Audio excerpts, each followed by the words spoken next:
a look at the self-inflicted crisis that the Hawthorn Football Club and the AFL find themselves in.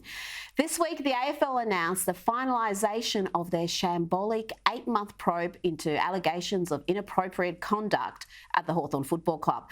Now, try to get your head around this. The AFL declared no adverse findings have been made in the independent investigation against any of the individuals against whom allegations have been made.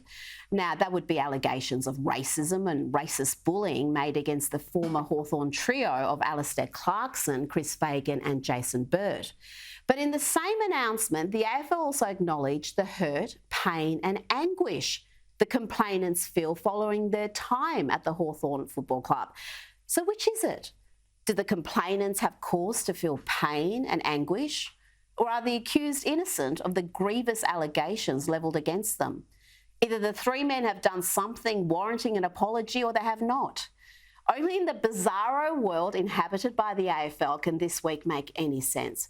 Taking the absurdity one step further, the league also announced the AFL is only able to impose sanctions for breaches of AFL rules on persons subject to the AFL rules and respects the rights of the various parties to the investigation to pursue claims in other legal forums. Today's outcomes do not interfere with those rights. What they mean by that poorly worded sentence is that though the league has determined that the accused have no case to answer, they're quite happy handballing the entire catastrophe back to Hawthorn and the three men who now face action in the Australian Human Rights Commission. And anyone familiar with that body knows that the process is the punishment. Even if they are ultimately exonerated of all blame, the process is typically lengthy, it's stressful and costly. This ugly saga will sadly continue long after AFL CEO Gil McLachlan has belatedly handed the reins to his successor Andrew Dillon. And it must be said, McLachlan's legacy will be tainted by the AFL's mishandling of the Hawthorn scandal.